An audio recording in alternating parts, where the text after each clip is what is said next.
ஞானானந்தமயம் தேவம் நிர்மலஸ்படிகாகிருதிம் ஆதாரம் சர்வ வித்யானாம் ஹயக்ரீவம் பாஸ்மகே. நமஸ்காரம். நேயர்கள் அனைவருக்கும் அஸ்ட்ரோ கேஎஸ் ஐயங்காரின் பணிவான நமஸ்காரங்கள். சக்தி ஜோதிட குழுவின் சார்பாக சனிப்பெயர்ச்சி சனி வக்கர பயிற்சியினுடைய பலன்களை பற்றி பார்ப்பதற்காக அடியேன் சக்தி சோமையாகிய நானும் டாக்டர் கேஎஸ் ஐயங்கார் அவர்களும் டாக்டர் ஹரிஹர சர்மா ஐயா அவர்களும் வந்திருக்கின்றோம். இப்போது நம்ம சனி வக்கர பயிற்சி பற்றி பார்ப்போம். நாம் எப்பொழுதுமே ஒவ்வொரு பயிற்சி பலன்களை பற்றியும் சொல்லிகிட்டு இருக்கிறோம். அதே போல் மாத பலன்களை பற்றியும் சொல்லிகிட்டு இருக்கோம், வருஷ பலன்கள் பற்றியும் சொல்லிகிட்டு இருக்கிறோம். அதுபடி இப்போ இந்த காலகட்டங்களில் சொல்ல போகிறது அப்படின்றது சனி பகவானுடைய வக்ர பலன்கள் அப்படின்றது. வக்ரம்னா என்ன? ரிட்ராகேஷன், பின்னோக்கி செல்வது, சனி பகவான் பலம் இழக்கிறது அப்படின்றது. இப்போ பார்த்தோம்னாக்க இந்த காலகட்டங்களில் இருக்கிறதுலையே நியாயமான கிரகம், இருக்கிறதுலையே சத்தியமான கிரகம், ஈஸ்வர பட்டம் பெற்ற கிரகம் அப்படின்னாக்க நம்ம சனீஸ்வர பகவானை தான் சொல்லுவோம். ஏன்னாக்க ஆனானப்பட்ட ஒழுக்கசீலனான நலசக்கரவர்த்தியே நலச்சக்கரவர்த்தியே 7.5 வினாழிகை ஜலத்தில் வச்சு வேடிக்கை பார்த்தவர் அவர். அப்போ சத்தியத்துக்கும் தர்மத்துக்கும் கட்டுப்பட்டவர் சனீஸ்வர பகவான். அப்போ அந்த சனீஸ்வர பகவான் பலம் இழக்கும் பொழுது எந்தெந்த ராசி என்பவர்களுக்கு என்னென்ன நற்பலன்கள் இருக்குது, என்னென்ன கெடுபலன்கள் இருக்குது அப்படின்னு பார்க்க போகிறோம். இதில் என்ன ஒரு விசேஷம் அப்படின்னாக்க எல்லாருமே கேட்பாங்க, என்ன இது கும்பராசியில் தானே இருக்கிறாரு அவர், ரிட்ராகேஷன் ஆகி என்ன நட்சத்திரத்தில் ஒரு நட்சத்திர பாதத்தில் தானே வராரு, அதனால் என்ன பெரிய பலன்கள் வந்துருமா அப்படிம்பாங்க. கிடையாது. இப்போ இந்த சனி வக்ரம் தொடக்க காலகட்டங்கள் அப்படின்றது 19/6/2024 அன்றைக்கி கிழமை அப்படின்றது புதன்கிழமை மத்தியானம் 3:09 சதய நட்சத்திரம் 3ஆம் பாதம் கும்பராசியில் ஆனி மாதத்திற்கு 5ஆம் தேதி அவர் வக்ரம் தொடங்குறாரு. வக்ரம் முடியக்கூடிய காலகட்டங்கள் அப்படின்றது 4/11/2024 அன்றைக்கி கிழமை அப்படின்றது திங்கக்கிழமை 3:22 வக்ர நிவர்த்தி ஆகிறாரு. அவர் வக்ர நிவர்த்தி ஆகக்கூடியது அப்படின்றது சதய நட்சத்திரம் 1ஆம் பாதத்தில் கும்பராசியில் அன்றைக்கி கிழமை அப்படின்னு பார்த்தோம்னாக்க ஐப்பசி மாதம் 19ஆம் தேதி. இதில் என்ன ஒரு விசேஷம் அப்படின்னாக்க சனி பகவானுக்கு சூரிய பகவான் 5ஆம் இடத்துல வர காலகட்டங்களில் வக்ரம் தொடங்குது. அவர் சூரிய பகவான் வர்றது அப்படின்றது மிருகசீரிஷ நட்சத்திரத்தில் வரார். அடுத்தது அந்த சனி பகவானுக்கு சூரிய பகவான் 9ஆம் இடம் சுவாதி நட்சத்திரம் துளாராசியில் வரும்பொழுது வக்ர நிவர்த்தி அடையுது. அப்போ இந்த காலகட்டங்கள் அப்படின்றது சற்றேறக்குறைய 140 நாட்கள் வரும். ஒரு சில பேர் சொல்லுவாங்க வாக்கியம் திருக்கணிதம் ரெண்டுக்கும் டிஃப்ரெண்ட் வருது அப்படிம்பாங்க.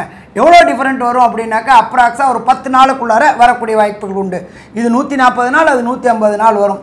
திருத்தப்பட்ட கணிதம் திருக்கணிதம், இது வாக்கியம். நம்மளோட பொறுத்தளவுக்கு கோயில்கள்லேயும் சரி இதுலேயும் சரி ஆகம சாஸ்திரப்படி ஃபாலோ பண்ணுறது அப்படின்றது வாக்கியம். இப்போ நாங்கள் சொல்கிறது வாக்கியப்படி பலன்கள் சொல்கிறோம். சரி, இப்போ என்னென்ன பலன்களை தருவார் சனி பகவான்? சனியை போல் கொடுப்பவரும் இல்லை, சனியை போல் கெடுப்பவரும் இல்லை. சனி கொடுப்பதை யாராலும் தடுக்க முடியாது அப்படின்றது நம்மளோட ஜோதிட சாஸ்திரத்தில் சொல்லப்பட்டிருக்கு. அப்போ கொடுக்கறதுலையும் அவரை தடுக்க முடியாது, அவர் கெடுக்கணும்னு நினச்சாலும் தடுக்க முடியாது. அவ்வளோ ஒரு பலம் வாய்ந்தவர் சனி பகவான். இப்போ இந்த சனி பகவானை பொறுத்தளவுக்கு நம்ம எப்படி பலன்கள் சொல்ல போகிறோம் அப்படின்னாக்க ராசி அம்சம் இதுதான் எல்லாத்துக்கும் முக்கியமானது. ராசியில் சனி பகவான் எங்கே இருக்காரு, அம்சத்தில் சனி பகவான் எங்கே இருக்கிறாரு அப்படின்றது தான். இப்போ இந்த ராசிக்கு அம்சத்தில் பொறுத்தளவுக்கு இந்த 140 நாள் அவர் பின்னோக்கி வரக்கூடிய நாள் அப்படின்ற பொறுத்தளவுக்கு சற்றேறக்குறைய கும்பத்திலேருந்து மகரத்துக்கு வரத்துக்கு கிட்டத்தட்ட ஒரு 1.5 மாதம் ஆகும். சரி, 2 மாதம் கிட்ட வந்துடும். 59 நாள்லேருந்து 60 நாள் வந்துடும். அதுக்கு அடுத்தது மகரத்துலேருந்து தனுருக்கு வரத்துக்கு கிட்டத்தட்ட ஒரு 1.5 மாதம் ஆகும்.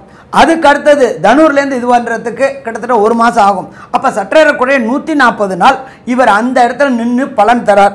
இதில் இன்னொரு விசேஷம் என்ன அப்படின்னாக்க இந்த ராசியிலேருந்து அம்சத்தில் நட்சத்திரத்தை பார்க்கும்போது சதய நட்சத்திரத்தை பொறுத்தளவு சதய நட்சத்திரம் 1 அப்படின்றது தனுர் ராசி.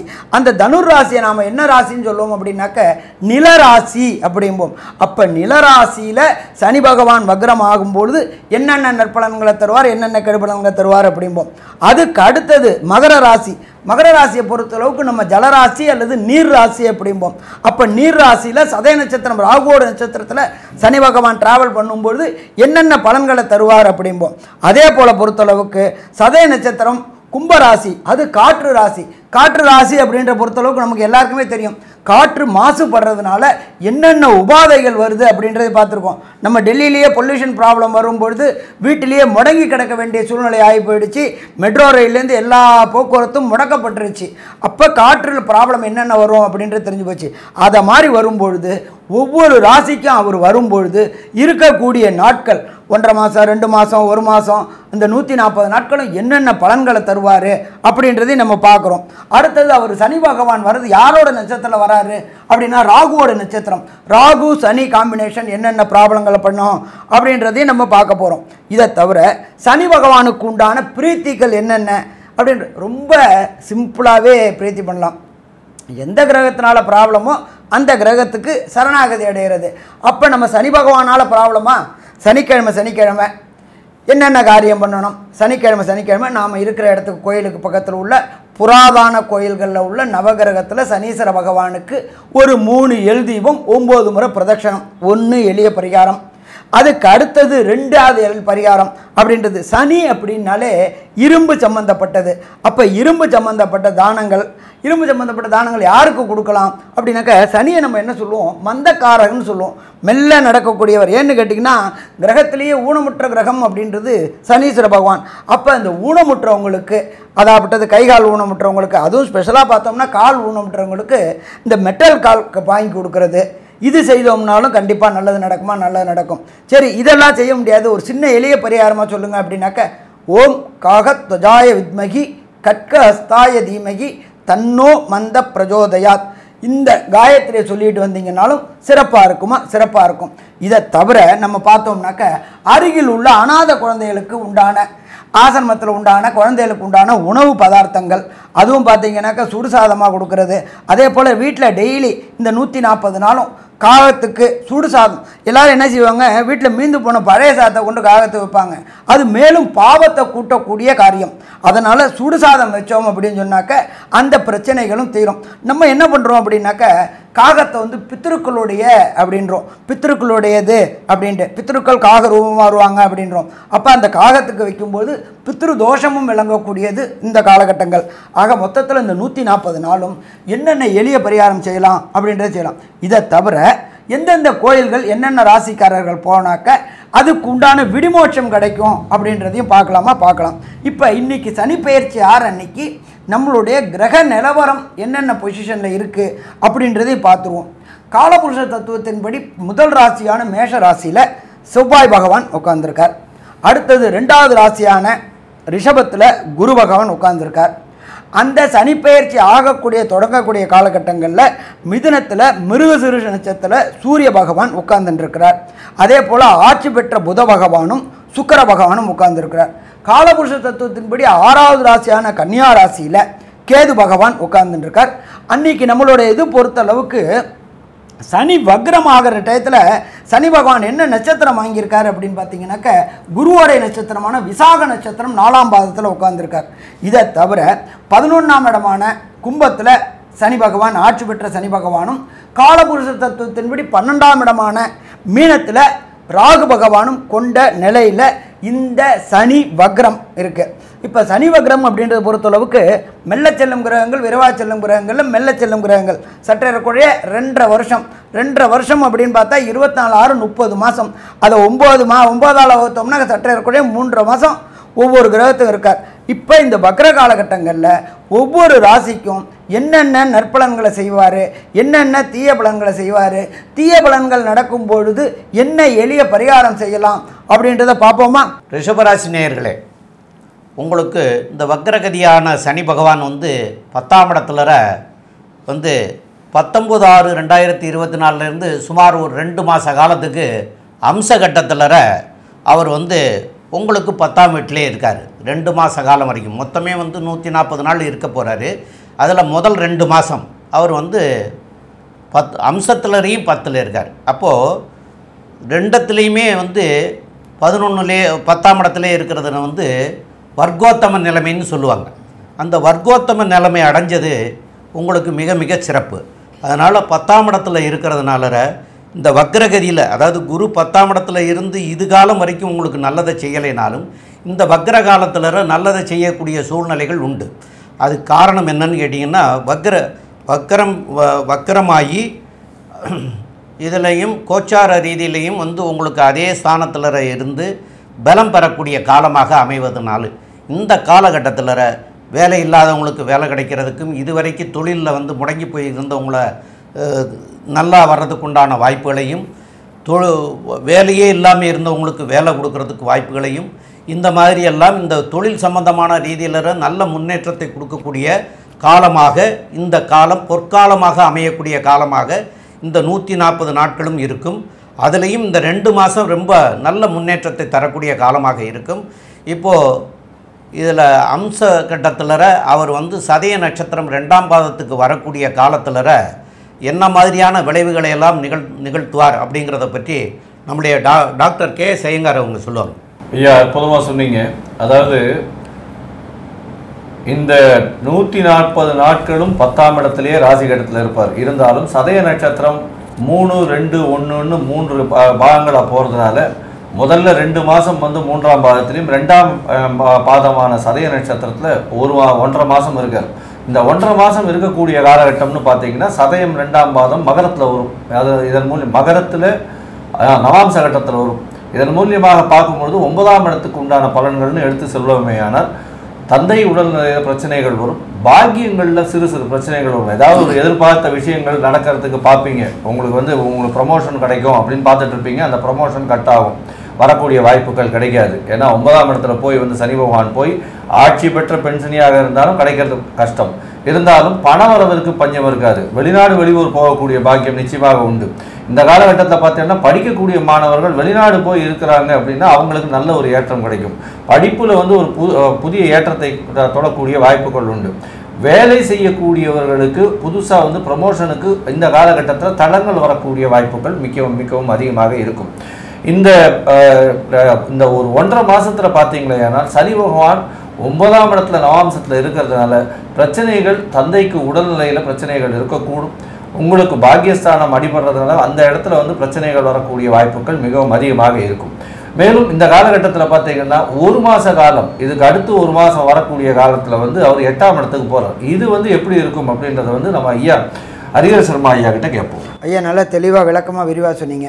நம்மளோட ஜோதிட சாஸ்திரத்தில் ஒன்று சொல்லுவாங்க, ஓடிப்போனவனுக்கு 9ல் குரு, அகப்பட்டவனுக்கு அஷ்டமத்தில் சனி. கரெக்டாக இப்போ மாட்டிக்கிச்சா? கரெக்டாக மாட்டிக்கிச்சு. 19/6/2024 4/11/2024 வரையிலும் ராசியில் கெட்ட கிரகம் அம்சத்தில் நல்ல நிலையில் இருக்காரா அப்படின்றது ஏற்கனவே பார்த்தோம். அப்படின்னா ரிஷப ராசிக்கு பொறுத்தளவுக்கு ராசி கட்டத்தில் 10ஆம் இடத்துல இருக்கார். 10ஆம் இடம்ன்றது ஜீவனஸ்தானத்தில் இருக்கார். ஜீவனஸ்தானத்தில் ஒரு பாவியாவது இருக்கணும், ஓகே. ஆனால் அவர் நவாம்ச கட்டத்தில் எப்பொழுதுமே ராசியும் நவாம்சத்தையும் வச்சு தான் பலன் சொல்லணுமே தவிர ராசி கட்டத்தை வச்சு பலன் சொன்னோம்னாக்க கண்டிப்பாக அது சரியாக வராது. ஏன் அப்படின்னாக்க ராசியில் உள்ள கிரகம் அம்சத்தில் என்ன நட்சத்திர பாதம் வாங்கியிருக்கு அப்படின்னு அது எதுக்காக பார்க்குறோம் அப்படின்னாக்க சுபரோட நட்சத்திர பாதமா அசுபரோட நட்சத்திர பாதமா. அப்போ அசுபரோட நட்சத்திர பாதம் வாங்கியிருந்தால் அதுக்குண்டான பலன்களும், சுபரோட நட்சத்திர பாதம் வந்தால் சுபரோட பலன்களும் உண்டு. அப்போ அப்படி பார்க்கும்பொழுது நம்மளுடைய ரிஷபராசி என்பவர்களுக்கு 8ஆம் இடத்துல வராரு அப்படின்னா 8ஆம் இடத்துல நவாம்சத்தில் வராரு. சரி, அது யாரோட வீடு? பிரகஸ்பதியான குரு பகவானோட வீடு. சரி, அந்த சனி பகவான் யாரோட நட்சத்திரத்தை வாங்கியிருக்கிறாரு? பிரம்மாண்டத்துக்கு பெயர் பெற்ற ராகுவோட நட்சத்திரத்தை வாங்கியிருக்கிறாரு. அப்போ கெட்டவர் கெட்டிடும் கெட்டிடுமாம் ராஜயோகம். ரிஷபராசி என்பவர்கள் 10ல் சனி பகவான் இருந்து கொஞ்சம் படாத பாடுபடுத்திக்கிட்டு இருந்தாங்க. ஒன்றும்ல, ஒரு சிம்பிளாக சொல்லலாம், ரிஷபத்தில் இருக்கிறவங்க ஐசியூவில் இருந்தாங்க. இப்போ இந்த ஐசியூவில் இருக்கிறவங்க ஒரு 140 நாள் ஜென்ரல் வார்டுக்கு வந்துட்டு ரிலீஃப் ஆகிற மாதிரி காலகட்டங்கள் அப்படின்னு சொல்லலாமா? கண்டிப்பாக சொல்லலாம்.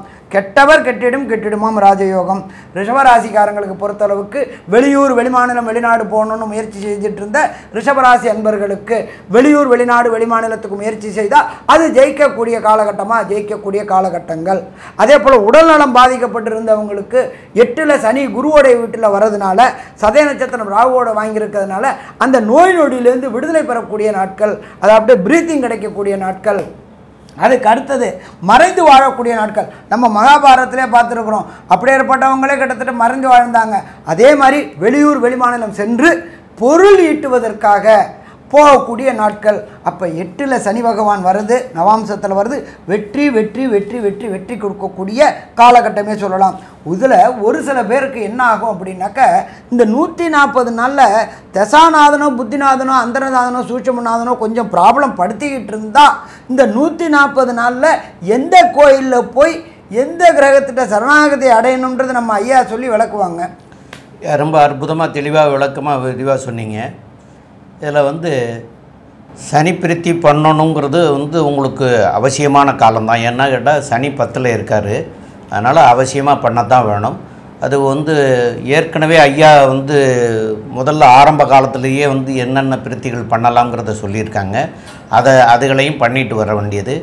இந்த சனிக்கிழமை தோறும் சனீஸ்வர பகவானுக்கு போய் அவங்களுடைய அருகாமையில் இருக்கக்கூடிய ஆலயங்களில் சனிக்கிழமைகளில் போய் கண்டிப்பாக சனீஸ்வர பகவானுக்கு எல் தீபம் ஏற்றி வழிபடுறது சால சிறந்ததாக அமையும்.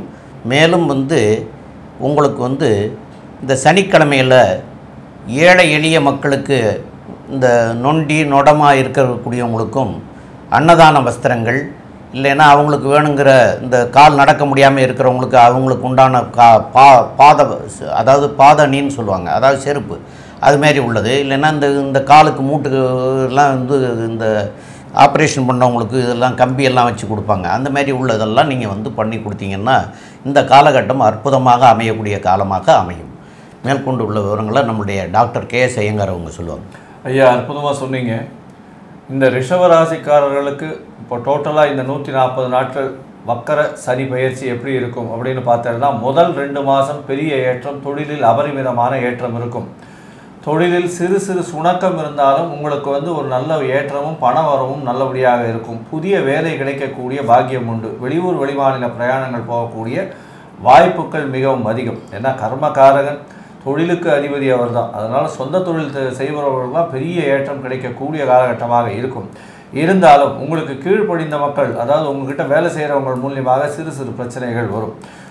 அது தவிர அடுத்த 1.5 மாதம் எப்படி இருக்கும் அப்படின்னா, அதாவது 19/6 ஒரு 2 மாதம்னா 19/12 வரலும் ஒரு இது எப்படி இருக்குது, 6 19/8 வரலும் எப்படி இருக்குன்றது சொன்னோம். அதுக்கப்புறம் 19/8க்கு மேலே பார்த்தீங்கன்னா ஒரு 1.5 மாதம் எப்படி இருக்குது அப்படின்னு பார்க்கும்பொழுது உங்களுடைய ப்ரமோஷன்ஸ் கொஞ்சம் கஷ்டப்படும். அதாவது நீங்கள் ப்ரமோஷன் வரும்னு எதிர்பார்த்த இடத்துல பிரச்சனைகள் வரக்கூடிய வாய்ப்புகள் மிகவும் அதிகம். தந்தையின் உடல்நிலையில் சற்று பிரச்சனை இருக்கக்கூடிய காலகட்டமாக அமையும். அது தவிர பார்த்தீங்கன்னா நாட்டை விட்டு வீட்டை விட்டு வெளியில் செல்லக்கூடிய வாய்ப்புகள் மிகவும் அதிகமாக இருக்கும். படிக்கக்கூடிய மாணவர்களுக்கு படிப்பில் கான்சன்ட்ரேஷன் கொஞ்சம் கம்மியாக இருக்கும். இருந்தாலும் வெளிநாட்டு யூனிவர்சிட்டியில் கிடைக்கக்கூடிய ஆப்பர்ச்சுனிட்டி ரொம்ப அதிகமாக இருக்கும்.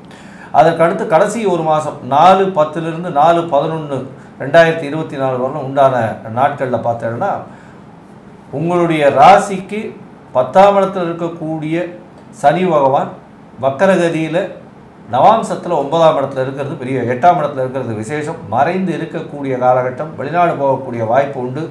ரேஸு லாட்ரி முதலான விஷயங்களில் திடீர் பணம் வரக்கூடிய வாய்ப்புகள் இருக்கும். இருந்தாலும் உடல் நலத்தில் கொஞ்சம் ஜாகிரதையாக இருக்கணும். ஏன்னா 8ஆம் இடத்துல போய் இருக்கிறதுனால உடல் நலத்தில் ஜாகிரதையாக இருக்கணும். வண்டி வாகனம் ஓட்டும்போது ரொம்ப ஜாகிரதையாக இருங்க. இந்த ரிஷபராசிக்காரர்கள் இரும்பு சம்பந்தமான தொழில் பண்ணுறவங்க, அதை தவிர இந்த பெயிண்டிங், லேபர், அதை தவிர இந்த ஹெச்ஆரில் இருக்கிறவங்க, ஹியூமன் ரிசோர்ஸில் மேனேஜ் பண்ணுறவங்க, இவங்களுக்கெல்லாம் நல்ல ஒரு ஏற்றமான காலமாக இருக்கும். இருந்தாலும் ஒர்க்கு ப்ரெஷர் ரொம்ப அதிகமாக இருக்கக்கூடிய காலமாக இருக்கும் அப்படின்றத இந்த சக்தி ஜோதிட குழு சொல்லுது. நன்றி, நமஸ்காரம். Astro KS. Iyengar YouTube channel பார்த்தமைக்கு நன்றிகள். மேலும் இது போன்ற ஆன்மீக ஜோதிஷ தகவல்கள் உங்களை அடைய Astro KS. Iyengar YouTube channel subscribe செய்யவும், பெல் ஐக்கானை மறக்காமல் அழுத்தவும். நன்றி, வணக்கம்.